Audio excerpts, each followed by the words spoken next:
Welcome to the PewterCast. This is the instant cast for the Bucs versus the Falcons. I'm Brent Allen, your host, and as you might be able to tell, my voice is a little shot. And you want to know why?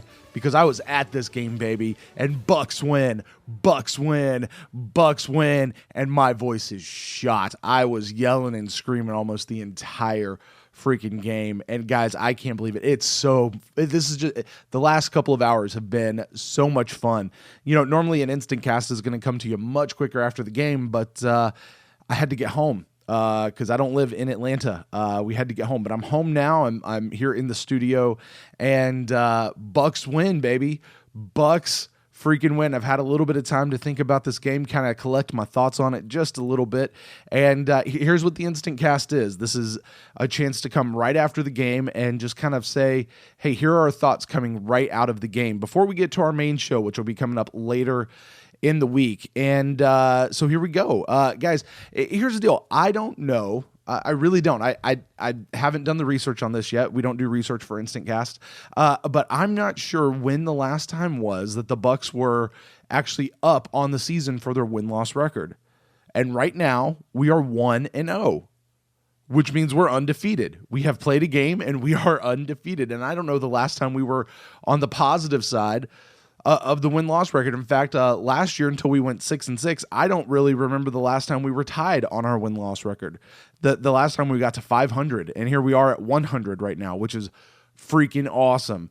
But here's this. I know that this is the first week, but guys, damn, it feels good. It feels so good to know that we are at 1-0. It feels so good to know that we are undefeated as it is right now in the NFL in the 2016 season. So let's talk about the game shot. Well, guys, first of all, I got to back up a little bit before the game, and I've got to give a shout out to the ATL Bucs crew. You guys did a fan-freaking-tastic job with your tailgate. That was a huge tailgate. I did not expect it to be that big and take up that much real estate, literally directly across from the dome. Like, you walk across the street and there's the gate to get into the dome right there. But they had a DJ out there playing. They had all kinds of tents. They had the food. They had cornhole going. And more importantly than that, there was just a crap ton of Tampa Bay Buccaneers fans at this tailgate.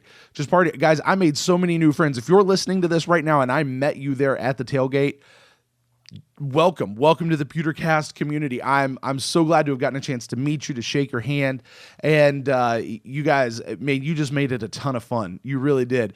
One more thanks. I'm going to give this one out to Derek over at What the Buck and the whole What the Buck crew. In particular, Buck Nuts and Bucs Attic. They met me there at the tailgate. They were up here in Atlanta for the game, and they got me a What the Bucs shirt that I kind of got to represent for Tampa Bay Buccaneers podcast because, the PewterCast, we don't have shirts yet. We're not that cool yet. We'll get there someday. We're not there right now. But in the meantime, I got to represent my friends over at What the Buck and What the Buck Really Matters.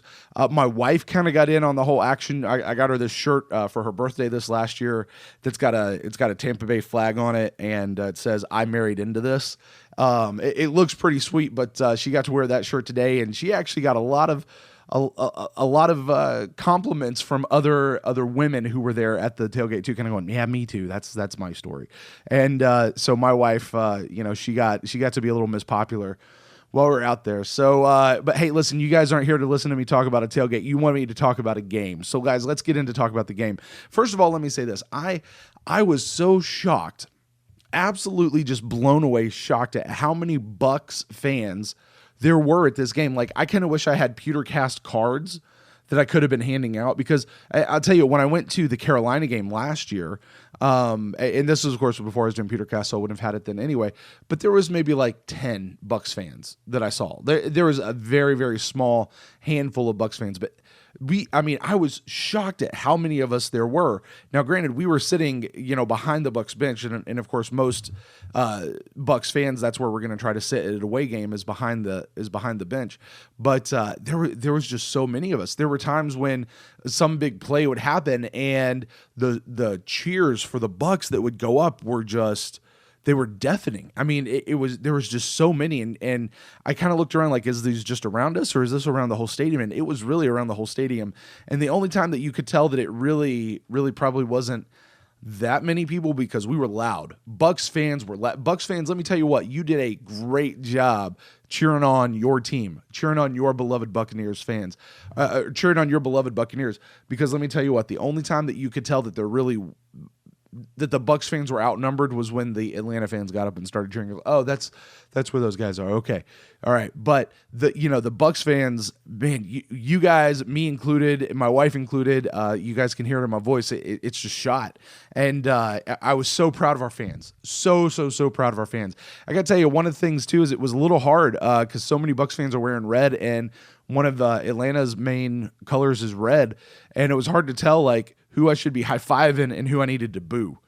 You know, I had one guy on Twitter, I put that out on Twitter, I had one guy come back and be like, you know, I believe that the Atlanta red is just, it's like a shade brighter than Tampa Bay. And by the way, if you're the guy who sent that, I'm actually totally making fun of you, but just laugh with me. I don't hate on you for it, but yeah, and he was right. I mean, I got to looking at it, and yeah, sure, the Atlanta color was a little bit more red. But here's I'm not that kind of guy that can sit there and pick out those kinds of tones very well. Like I just don't do that. You know, I mean, I look at my shirt and I'm kind of going, well, it used to be brighter. It's a little faded now. You know, but it was anyway, all of that to say, it was just kind of hard to tell, like, who was friend and who was foe a little bit. So, but hey, let's talk about the game. A win is a win is a win, people. It is a win. Now, I'll say this. This was not a pretty win. You know, we talked about it during the preseason that something that's really good is a pretty win. It's better than an ugly win. And I'll say this was not an ugly win either. This was just kind of in the middle, you know, like this was the date that you took to homecoming when your first choice said no, you know, like she's not ugly, not ugly at all. Like, she's kind of cute, you know, she's got her charming parts, you know, she's got the things about her that make you kind of fond of her, but you know, she certainly wasn't the prettiest one there, and that's okay. That's okay. It wasn't very pretty, but it wasn't ugly either. This was a win, though. The win was a win. Just kind of some overall thoughts on that. Here's what I'll say. I say the offense did well. I thought the offense did very, very well. They did not come out as strong as I'd hoped for, though. But we did pick up. We absolutely picked up. They didn't start as strong as I wanted. You know, we talk about you got to have a fast start. Come out and score early. And that's not what happened. And, you know, they kind of came out in that first quarter was just looking a little shaky. We'll get into that in just a minute. But they definitely picked it up throughout the rest of the game, and I was really, really happy to see that for them. A couple other overall impressions of the game. I thought, you know, Julio Jones and Devontae Freeman, man, those guys are beasts. Watching those guys, they are beasts. Now, Tevin Coleman, also for the Falcons, he actually was their leading rusher and downs getter and things like that. You know, he was something else too. But these two guys, just Julio Jones and Devontae Freeman, there's just something different when they're on the field. And I got to tell you too, just looking around, the number of jerseys that belong to those two guys as opposed to any other Falcons fan was amazing. I mean, yeah, you saw several Matt Ryan ones, but it was very small in comparison to the number of Julio Jones. Very, very, very few. I could probably count them on one hand of other players that I saw their jerseys of, and those were just kind of one-offs. But man, there's a reason these are two guys. These are fantastic players, and my hat's off to them. Like, I've got to give credit where credit's due. My hat is definitely off. And here's what I'll say. You know, when you face good players like that, and it's why I bring this up. When you face good players like that, they're going to have their plays. They're going to get good plays. They're going to go for long bombs. They're going to get off and just trot off down the field. They're going to make a big play and get a score. That's why they're as good as they are. And here's what it doesn't mean. It doesn't mean that your defense sucks. It just means that they're really, really good. And today I thought that showed up. I thought that showed. I was listening to Greg Allman's Locked On Bucs podcast. Was it today? Maybe it was yesterday. I think it was yesterday. And he was on a phone interview with the Locked On Falcons podcast guy. And they were saying how people in Atlanta just say, hey, the Falcons aren't ready to play ball this year. They're just not ready yet. And I think maybe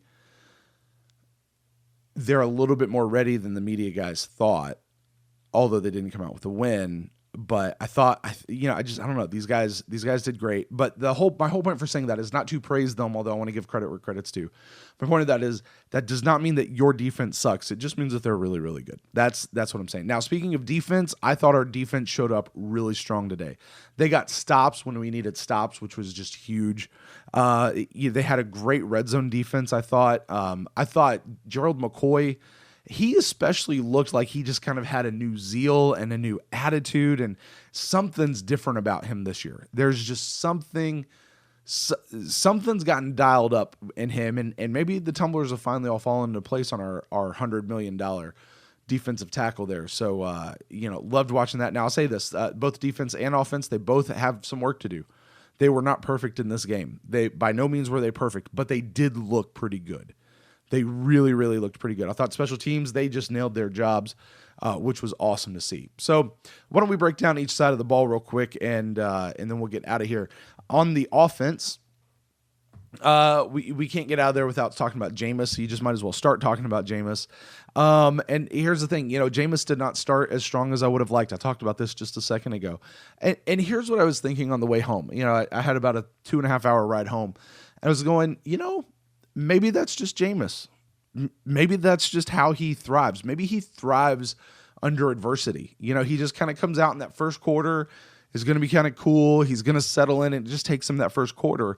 And if he doesn't get busted in the face during that first quarter, he can actually spend the rest of the game actually excelling, and maybe that's who he is. I hope not, because that just makes things a little scary, and I don't need things to be that scary. I want him to come out and I want him to start strong. But as a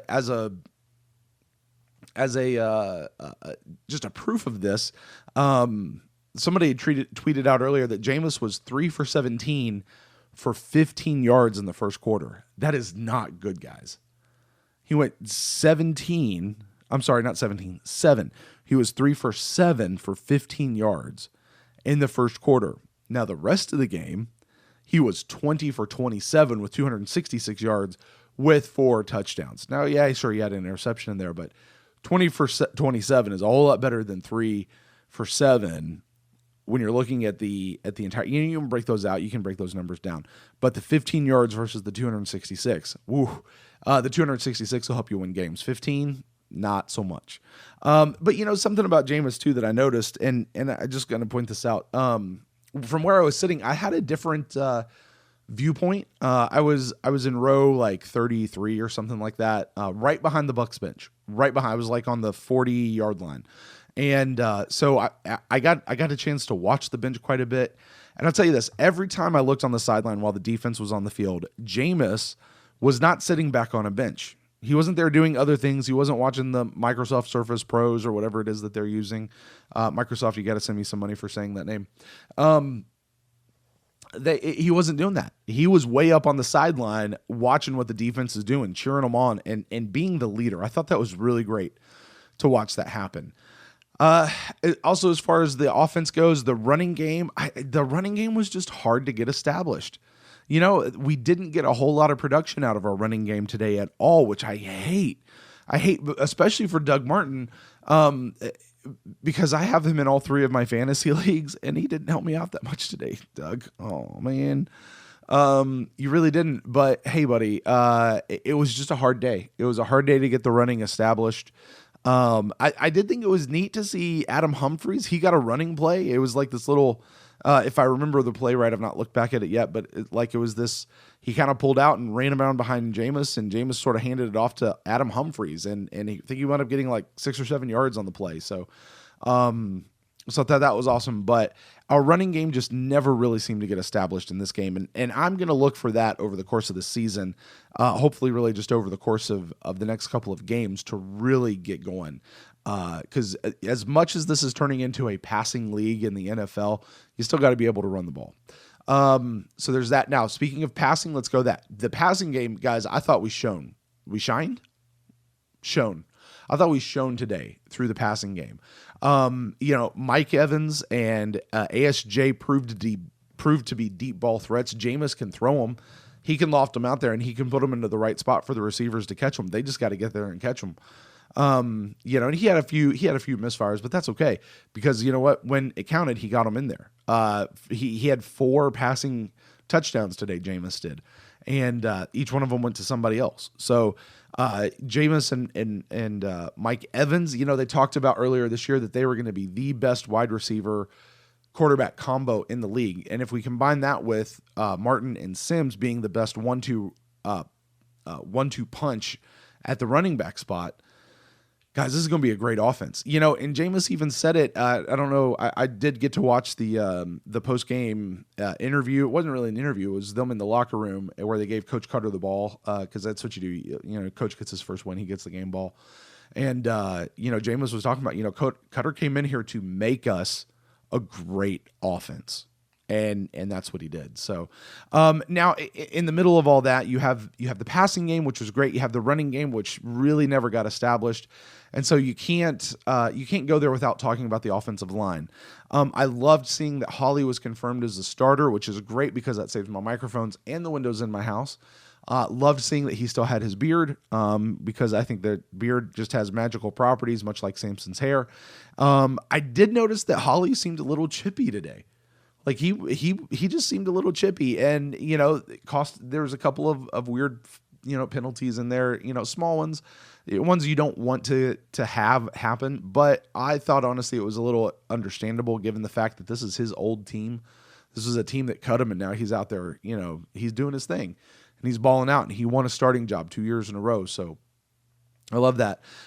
Speaking of the other offensive line, Evan Smith and Gosder Sherless, I sent out a video of Evan Smith. You see there's like left to right on the bench is exactly how they line up. Like there's Donovan Smith and Kevin Pamphile and Joe Hawley and Ali Marpet and DeMar Dotson. And Evan Smith was up there like he was kind of pumping them up. Like he was relaying to them what he saw and what they were doing, and especially to Kevin Pamphile, he was talking about, here's how you stick the guy, and you got to get him in. And for Evan and Gosder both, these are guys who were former starting players on the team, and now they're back in as backups. But there doesn't look to be like any animosity. Like that's just what I observed. These guys were there telling their guys how to do their job better. Not sitting there secretly wishing that they were going to get hurt, so that Smith and Gosder Sherless could go in themselves. Like they were just there wanting to see that. So I loved seeing that. I loved seeing the interactions between Doug Martin and Jameis and the Fatties. They were back there talking with each other a little bit. And so yeah, I don't know. I loved seeing that. Now, if I had this as a critique of the offensive line, it would simply be this: we never got that run game established, and a big piece of that is going to be on them. A big part of that's going to be on the offensive line, because every time I saw Doug take one up the middle, he never found a hole. He never had room to bust through and start trotting off down the field, and that's kind of part of the offensive line's job. So that's something that I'm going to be looking for them to get a little bit better on in the in the coming weeks. I want to see that being something that they're practicing in practice, actually, as it were, because that's where you practice stuff is at practice. So wide receivers and tight ends, let's just group them together. Evans and ASJ, they proved why they are huge from this team, and they're playmakers. Say what you want about ASJ, say what you want about his little snafu from earlier this year. I think that thing from earlier this year is part of what's going to make ASJ a better player all the way around. I think it's a marking moment that is going to turn him into something really special. Vincent Jackson, this is not going to be reported in the numbers. It's not going to bear it out. But this guy, there is a difference when he is on the field.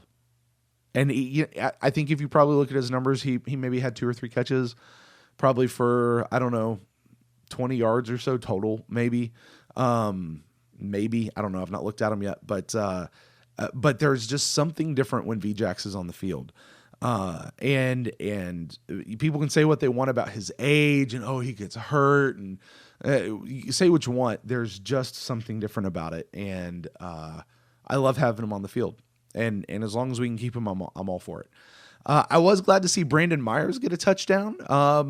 Him especially, because as you guys know, he was such a low bubble rider. Like most people, and me included, thought that he would kind of be out of here as the 53-man roster shaped up, but he wasn't. He stuck around, and you know what? He got a touchdown. He was open when he needed to be open, and he got that touchdown, which was really awesome for him. Let's jump over to defense real quick. Oh my gosh, Quan freaking Alexander. 17 tackles and a sack. I think 17 tackles and a sack. 17 tackles and a sack. So I hope he was doing a jig out of the Georgia Dome. Just 17 tackles and a sack. 17 tackles and a sack. Now listen, I don't know what magical juice the Georgia Dome has for this kid, but I like it. I like it a whole lot. I like it. I love it. I like it a lot. And Quan Alexander. Oh my gosh, that kid just balled out today. Do you know who else I noticed today on defense? Chris Conte. The safety, Chris Conte. You know, for all the flack that people give him, that guy had, I think I saw he had 10 tackles tonight. Is that right? He had 10 tackles. And I'll tell you what I noticed was he was in on almost every play, meaning he was in the mix. Like every time he was on the field, he was around the ball. I never saw him just kind of walking away. Like he was there. He was making tackles. He was doing what he needed to do. And, this isn't just a free agent signing that's going to stick around for a year or two and be gone. Like, this is the kind of a guy that I don't know if you're going to build the defense around him, but that's a good, faithful, consistent person. And I'll take that. I'll take that 9 times out of 10. That's just a great thing that you want. And Chris Conte, man, my hat's off to you. I got to talk about GMAC, though. All right, I started talking about him earlier, but I got to talk about him. Now, listen, I'll say this. Gerald McCoy, I was watching him all night long, double-teamed, time and time again. Double-teamed. There's not much you can do when you're double-teamed. But I'll tell you one thing you can do when you're double-teamed. You can still get your hand up in the freaking air, and you can bat down a freaking pass from Matt Ryan and effectively end the game. Now, listen, that's not going to show up in the box scores. People want to go look at Gerald McCoy's box scores and be like, oh, well, he only got, 3 or 4 tackles on the whole day. It's because he was being double-teamed, stupid. And you know what happens when they double-team Gerald McCoy? That means there's somebody else out there who's still open. That means there's another person who can go out and do what they got to do. And, you know what? He also had a sack. Gerald McCoy had a sack, and I tweeted out, and I firmly believe this. Gerald McCoy, I think this year is going to get double-digit sacks. People say I'm wrong. I'm getting my hopes up. I truly believe that. I think he's going to get double-digit sacks. Just my opinion. I thought the defense looked good. I really did. There were some holes, but they're young, and I thought they looked good. And I was really, I was thinking a lot about Coach Smith. Not Lovey, the other one, Mike Smith. I was thinking about Coach Smith. This was a guy who used to be head coach and here in Atlanta. And for whatever reason, they let him go. He had 5 great years and had 2 down years, and they let him go. That's not good for a culture. That to me just shows that there's something has infected the Atlanta Falcons organization. It's called a losing culture, a culture of losing. And that culture for them has to change, just like it's changing here with the Bucs. I'll say this about the defense, though. They certainly were not perfect. I did not like seeing Atlanta almost come back towards the end. They were making me nervous. They got to within 1 touchdown. I was like, that's not good. Stop them. And I know you guys were too when you were watching the game. So that's offense. That's defense. Hey, special teams. Let's look at that. Let me say it. Roberto Aguayo, people. Now he has had his first NFL kick. Now he has had his first NFL game. And you want to know what? He's 100%. Hashtag I'm with 19. Roberto Aguayo, 100%. In fact, he had 7 points on tonight. That's a bit. You take away his 7 points, we got a tie game with Atlanta, y'all. And yeah, I know you're sitting there going, yeah, but other kickers could have come in and done it. It was just 1 field goal and 4 extra points.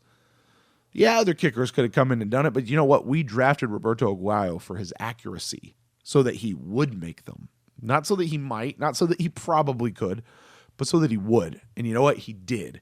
And kudos to him. Hashtag I'm with 19. Brian Anger bombing his punts. Oh my God, those things seem to sail across the entire field. Several times he pinned it within the 10-yard line, which was great. And our guys got down there, so they had to call for a fair catch. This was funny. My wife leaned over to me one time during one of those fair catch calls, and she's like, the fair catch is basically these guys just calling uncle. It took me a minute. I had to think about it. I was like, what? She's like, yeah, it's basically, I see you all coming. You're about to smash me. I'm going to wave my arm and cry, uncle, please don't hurt me. Please don't hurt me. I won't run. Please don't hurt me. Uncle. And I was like, that's That's insightful, baby. That's go back to eating your cheese dog. No, actually, she was great. She was in the game the whole time, so she was into it. She had her head in the game, which was great. And hey, I couldn't get out of here without giving a special shout out to my man DePaula. Did not have a bad snap all night, much to long snapper, and it was a dry ball, wet ball, dry ball, doesn't matter. He can snap those balls. Don't make it dirty. He can do what he needs to do with those, and he's not going to get a whole lot of credit, but I'm going to give him credit right here on the Pewter Report, or on what is that? On the Pewter Cast right here. Yes, you should go to pewterreport.com, click on everything they have there, read their stuff. They're great people over there. So guys, just kind of as a final recap as we're getting out of here, I'll say this: a win is a win. A win is a win is a win, and it might not have been pretty. Certainly wasn't ugly, but a win is a win. But I'll say this particular win wasn't just any win, because we are, as of this moment, whether you realize it or not, the division leaders. No other team in our division, not Carolina, not the Saints, and certainly not the Falcons, won their division games this weekend. Only Tampa Bay did, which means we are top of the division right now, which means if this was the end of the season, if the season ended today, we'd be in the playoffs right now. Now, I'll say this too. This was an important tone setter for our team. This is a really important tone setter. This will be a game that the team can kind of lean on. This is one of those, as they look at things in their left hand, the games that are about to come that are coming in their left hand, they can turn around and look in their right hand at the one that has already happened and said, and we got that one. We pulled that one out. So now listen, they're going to be, next week's going to be a harder challenge. And here's the thing, as I turn this off, I'm going to go watch the Arizona game from today, and we'll talk about it more on the main show coming up later this week. Arizona is one of those games that a lot of people are just handing to the Cardinals, but I'm not so sure. I've said it before. There is not a game on our schedule that I don't think we can win. Let me say that again. I don't think there isn't a game on our schedule that I don't think we can win. Meaning, I think we could win every single game that's on our schedule. Is that probably the more clear way to say it? The clearer way to say it. Grammar works. I'm a person who uses my voice and words for this whole thing. So let's get it right.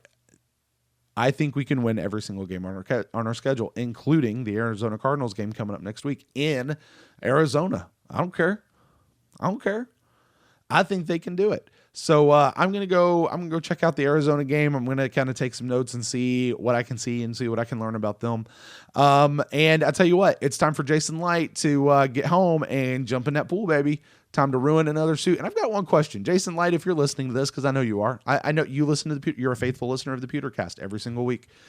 Jason, we're a football team. Why do you feel the need to wear a suit to the game?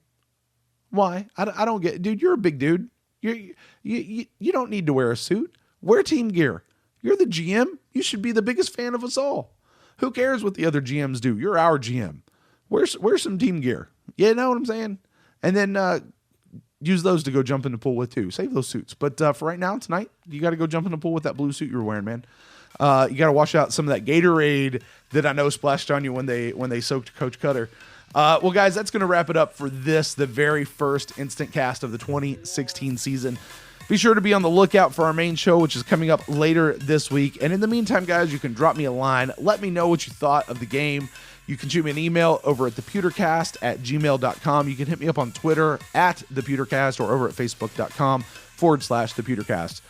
So, guys, until next time, until later this week, go Bucs. We beat them dirty birds. We clipped them wings. Bucs win. Bucs win. Bucs win.